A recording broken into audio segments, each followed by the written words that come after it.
जय हिंद। सरस्वती बैच के रविवार स्पेशल का सेशन में आज हम लोग नंबर सिस्टम के सारे क्वेश्चन आंसर करेंगे। पहला क्वेश्चन देखते हैं, 1 से 50 और 1 से 1000 के बीच अभाज्य संख्याओं की संख्या का अंतर क्या है। पहले देखते हैं 1 से 50 के बीच कितनी अभाज्य संख्याएं होती हैं। 1 से 50 के बीच हमारी 15 अभाज्य संख्याएं होती हैं, 15 अभाज्य संख्याएं होती हैं। और 1 से 1000 के बीच 168 अभाज्य संख्याएं होती हैं। अब दोनों का अंतर निकालेंगे तो कितना आ जाएगा, 153। इसलिए ऑप्शन हमारा सी नंबर सही होगा। अब दूसरे क्वेश्चन पे आते हैं। दूसरे क्वेश्चन पे आते हैं, सबसे छोटी अभाज्य संख्या और सबसे छोटी विषम अभाज्य संख्या के वर्ग का योग। सबसे छोटी अभाज्य संख्या क्या होता है, सबसे छोटी अभाज्य संख्या है 2। सबसे छोटी विषम अभाज्य संख्या सबसे छोटी विषम भाज्य संख्या, सब भाज्य संख्या क्या होती हैं, भाज्य संख्याएं होती हैं हमारी 4, 9, 6। लेकिन इसमें सबसे छोटी विषम भाज्य संख्या क्या हो जाएगी, हमारी 9 हो जाएगा। अब इसका स्क्वायर बोला है तो इसका स्क्वायर क्या हो जाएगा, 4 है, और इसका स्क्वायर क्या है, 81 है। अब दोनों को जोड़ देंगे तो 81 4 85। आंसर हमारा बी सही है। इसका आंसर कितना सही होगा, बी सही है, बी नंबर। अगला क्वेश्चन देखते हैं, 3 नंबर। 3 अंकों की सबसे छोटी अभाज्य संख्या, 3 अंकों की सबसे छोटी अभाज्य संख्या क्या होती है, 101। नेक्स्ट क्वेश्चन देखते हैं, 2 अंकों की सबसे छोटी अभाज्य संख्या और 2 अंकों की सबसे बड़ी अभाज्य संख्या का अंतर क्या है। 2 अंकों की सबसे छोटी अभाज्य संख्या क्या होती है, 11 होती है, और 2 अंकों की सबसे बड़ी अभाज्य संख्या क्या होता है, 97। अब दोनों का अंतर क्या हो जाएगा, 7 में से 1 जाएगा तो 6, इकाई का अंक क्या है 6, 86 नंबर सही होगा। अगला क्वेश्चन देखते हैं। अगला क्वेश्चन हमारा है, देखिए, 2 भिन्न निम्नलिखित में से कौन सा कथन सही नहीं है। 2 भिन्न पूर्णांकों m n एक अभाज्य संख्या p के लिए यदि p गुणनफल m n को विभाजित करता है तब p या तो m को या फिर n को विभाजित करता है। देखिए, मान के चलिए ये क्या है, कोई संख्या है m इंटू n को अगर p से भाग दिया जाएगा, अगर m इंटू n p से पूरा विभाजित हो जाता है तो इतना श्योर है कि या तो p से p से या तो m पूरा कट जाएगा या तो फिर n। तो इसलिए ये कथन क्या है, सही है।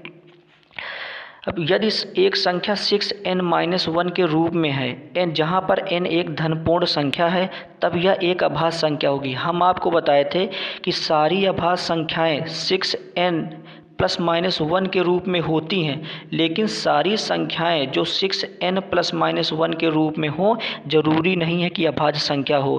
तो ये ऑप्शन क्या है, गलत है। 3 अभाज्य संख्या का केवल एक ही ऐसा समुच्चय जिसमें 2 निकटवर्ती अभाज्य संख्या, ये सही है, क्योंकि वो क्या है, 2, 3 और 5। ये सिंगल ट्रिपलेट है अभाज्य संख्याओं का जिनके बीच का अंतर 2 है। इसमें कौन सा कथन सही नहीं है, ये वाला 3 नंबर, सी नंबर और कथन नहीं सही यदि एक संख्या 6n-1 के रूप में है। अगला क्वेश्चन देखते हैं हम लोग। अगला क्वेश्चन क्या है, 6 नंबर। यदि i बराबर a² + b² + c², जहाँ a और b क्रमागत पूर्णांक हैं, तो c बराबर क्या है, c बराबर a इंटू b क्या है। अब i बराबर क्या लिखा है, a² + b² प्लस, अब c की वैल्यू रखेंगे तो क्या हो जाएगा, a² और c², a²c²। अब यहाँ पर हम लोग देख रहे हैं कि अगर a और b को कोई भी क्रमागत पूर्णांक रखते हैं, मान के चलिए 1 रखते हैं और b की वैल्यू 2 रखते हैं, तो 1 का स्क्वायर 1 हो जाएगा और 2 का स्क्वायर क्या हो जाएगा, 4, 2 का स्क्वायर 4 हो जाएगा। और इन्हीं का गुणनखंड है, 4 एकम 4। तो इसका इसका योग क्या हो जाएगा, 4 4 8 एक संख्या क्या आ गई 9। अब इसी पे हम लोग दूसरा क्रमागत पूर्णांक रखते हैं, तो क्या आएगा, मान के चलिए यहाँ पर 2 रख दें और यहाँ पर 3 रख दें, तो 2 का स्क्वायर क्या हो जाएगा 4 हो जाएगा और 3 का स्क्वायर 9 हो जाएगा। अब ये हो गया। अब इन्हीं का गुणा यहाँ पे होगा, तो 9 चौक 36, 9 चौक 36। अब देखिए 36 और 4 40 और 40 9 49। अब हम लोग यहाँ से एक चीज़ विजुलाइज कर रहे हैं कि ये सब नंबर क्या आ रहे हैं, स्क्वायर आ रहे हैं। और किस चीज़ के स्क्वायर है, एक विषम पूर्णांक का वर्ग आ रहा है, विषम पूर्णांक का वर्ग आ रहा है। इसलिए इसमें से कौन सा कथन सही होगा, इस कंडीशन पे सारे नंबर एक विषम पूर्णांक का वर्ग होगा। 7 नंबर क्वेश्चन देखें। 3 नंबर जो एक दूसरे के सह अभाज्य हैं, ऐसे ही जैसे कि पहले 2 का गुणनफल 286 है और अंतिम 2 का गुणनफल 770 है, तो 3 संख्याओं का योग क्या होगा। मान के चलिए कि कोई संख्या क्या है A B C, तो इसमें ये दिया हुआ है कि पहली 2 संख्याओं का गुणनफल क्या है 286 है, और जो है अंतिम 2 का गुणनफल B इंटू C बराबर क्या है 770। अब हम लोग इस इक्वेशन में देख रहे हैं कि यहाँ पर क्या है B कॉमन दिख रहा है। अब 286 को क्या लिख सकते हैं, 286 हमारा अच्छा नंबर होता है 13 गुणे 22, और 770 को ऐसा कुछ लिखिए कि जिसका गुणनफल में क्या आता हो 22। तो इसको क्या लिख सकते हैं 22 और गुणे 35। अब देखिए B की वैल्यू हमारी क्या आ गई, सेम आ गई है 22 हो गया। अब A की वैल्यू क्या हो जाएगी 13 हो जाएगी और C की वैल्यू 35। अब देखिए 13 22 और 35 एक दूसरे के सहअभाज्य भी हैं, 13 12 और 35 एक दूसरे के सहअभाज्य भी हैं। अब आगे सवाल क्या कहता है कि इन तीन संख्याओं का योग क्या होगा, इन 3 संख्याओं का योग क्या होगा। तो संख्या क्या आई है 13 प्लस 22 और प्लस 35। अब देखिए हम लोग जल्दी इस जोड़ क्या करेंगे, 3 2 5 5 5 10, 3 2 5 5 5 10। अब डिजिटल सम क्या आ रहा है, डिजिटल सम हमारा आ रहा है 3 2 5 5 5। डिजिटल सम क्या, इकाई का अंक क्या आ रहा है 70। इसका आंसर क्या होगा 70। नेक्स्ट क्वेश्चन देखते हैं। 3 लगातार धनात्मक पूर्णांक का गुणनफल 15600 है, ठीक 15600 है। इन पूर्णांकों के वर्ग का योग।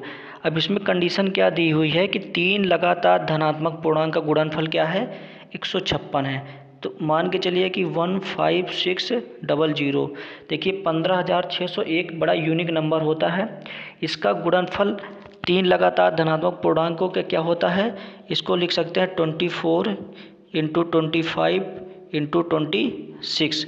देखिए 3 लगातार धनात्मक पूर्णांक हैं। अब इसमें क्या पूछा कि इन पूर्णांकों के वर्ग का योग, इन पूर्णांकों के वर्ग का योग। 24 का स्क्वायर क्या होता है 576, 25 का स्क्वायर क्या होता है 625 और प्लस 26 का स्क्वायर क्या होता है 767। अब इन पूर्णांकों के वर्ग का योग। अब देखिए इकाई का अंक सब में अलग अलग है, सिर्फ इसमें और इसमें सेम है। तो इसको ऐड करेंगे तो 6 6 12 5 17। देखिए 17 से तो थोड़ा सा ज़्यादा आएगा, और इकाई का अंक क्या आएगा 6 5 12, 6 6 12 12 5 17। तो इसलिए ये ऑप्शन नहीं सही होगा, ऑप्शन डी नंबर सही होगा। नेक्स्ट क्वेश्चन देखते हैं। 3 अंकों की सबसे छोटी अभाज्य संख्या जब n को 13 से विभाजित किया जाता है तो शेषफल क्या होगा। n हमारी क्या है कि 3 अंकों की सबसे छोटी अभाज्य संख्या, 3 अंक की सबसे छोटी अभाज्य संख्या क्या होती है 101। अब इसको 13 से भाग देना है तो कितने टाइम जाएगा 7 टाइम। 13 सत्ते क्या होता है 91। अब देखिए 91 से कितना ये ज़्यादा है 10 ज़्यादा है, तो इसलिए आंसर क्या सही होगा 10। आइए नेक्स्ट क्वेश्चन देखते हैं। निम्नलिखित कथनों पर विचार करें। दो लगातार पूर्णांकों में से एक सम है। क्या कह रहा है कि दो लगातार पूर्णांकों में से एक सम। पूर्णांक हमारे क्या होते हैं, माइनस इनफाइनाइट, जीरो के लेकर प्लस इनफाइनाइट तक। तो पूर्णांक क्या लिखते हैं, जैसे मान के चलिए लिख लिए 1 2 3 4 5 6 7। अब इसमें देखिए कि दो लगातार पूर्णांकों में से एक सम आता जा रहा है। देखिए 2 सम है, 4 है, 6 है। इस वजह से कथन हमारा कि ये क्या है, सही है। दूसरा कथन क्या है, विषम पूर्णांक का वर्ग एट n+1 के रूप का है। विषम पूर्णांक का मतलब क्या हुआ कि जैसे 3 5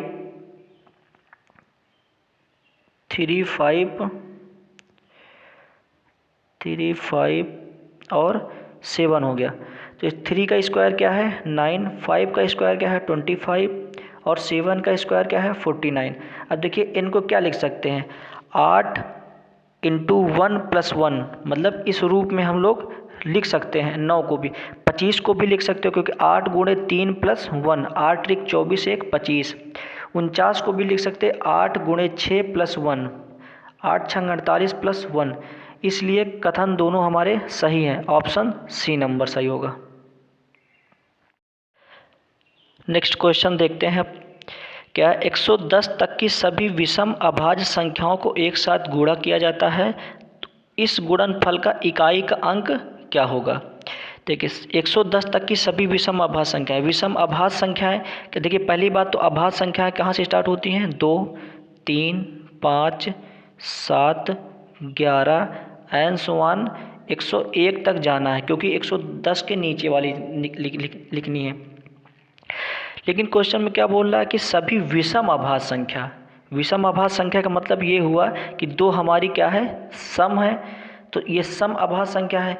अब क्या बोल रहा है, इकाई का अंक। अब एक चीज़ ध्यान देते हैं कि अगर बीच में क्या आ गया है, अब 5 का किसी भी नंबर में गुणा करेंगे तो इकाई का अंक क्या आता चला जाएगा, 5 ही आता चला जाएगा। इसलिए 110 तक की सभी विषम अभाज्य संख्याओं को एक साथ गुणा किया जाता है, तो इसके गुणनफल का इकाई का अंक क्या होगा, 5। हमारा सी नंबर सही है। लास्ट क्वेश्चन देखते हैं। इसके बाद एक क्वेश्चन आएगा जिसका आंसर आप लोगों को कमेंट बॉक्स में देना है। और इस सारे वीडियो का जो PDF है, सब क्वेश्चन का PDF, वो हमारे टेलीग्राम चैनल पे आपको मिल जाएगा। उसका लिंक डिस्क्रिप्शन में आपको मिल जाएगा टेलीग्राम का। अब क्वेश्चन देखते हैं। 3 क्रमागत पूर्णांकों का योग उनके गुणनफल के बराबर है। तो पूर्णांक क्या होते हैं हमारे, पूर्णांक क्या होता है कि -4 -3 -2 -1 0 1 2 3 4, ये सब हमारे क्या पूर्णांक। अब क्वेश्चन क्या कह रहा है कि 3 क्रमागत पूर्णांक, क्रमागत का मतलब ये होता है लगातार पूर्णांकों का योग उनके गुणनफल के बराबर है। कंडीशन देखते हैं। देखिए 4 4 3 12 दूनी 24, 4 3 7 7 2 9, ये कंडीशन फॉलो नहीं कर रहा है। लेकिन यहाँ पे देखते हैं कि 3 माइनस -3 -2 -5 हो जाएगा, -5 -1 -6 हो जाएगा। और इसका गुणा करेंगे तो -3 -2 ये प्लस का 6 हो जाएगा, लेकिन फिर माइनस में इसमें गुणा कर देंगे तो -6 हो जाएगा। तो इसलिए एक कंडीशन हमारी क्या आ गई, ये वाली आ गई कि -3 -2 -1 ऐसी क्रमागत पूर्णांक हैं जिनका योग और गुणनफल क्या है, बराबर है। अब देखते हैं 1 2 3 में, तो इसका गुणा करिए 3 दूनी 6 1 कम 6 और जोड़िए 3 2 5 1 6, ये भी कंडीशन सेटिस्फाई हो रही है। देखिए 2 ऐसी संभावनाएं मिल गई हैं। अब देखते हैं -1 और 0 और +1 को। अब इसको ऐड करेंगे तो -1 + 0 और +1 ऐड करेंगे तो 1 से 1 कैंसिल हो जाएगा। वैल्यू जोड़ने पर क्या आ रही है, 0। अब गुणा करने पर क्या होगा, -1 का गुणा में 0 में गुणा करेंगे तो किसी भी नंबर का 0 में गुणा कर देते हैं तो वैल्यू कितनी हो जाती है, 0। इसलिए प्लस करने पर भी 0 आ रहा है और गुणा करने पर भी 0 आ रहा है। तो इसलिए ऐसी कितनी संभावनाएं हो गई हैं, 1 2 और 3। सी नंबर ऑप्शन सही होगा। कितनी संभावनाएं हो गई हैं, 3। इस क्वेश्चन को आप लोग सॉल्व करेंगे और इसका आंसर कमेंट बॉक्स में लिख देंगे।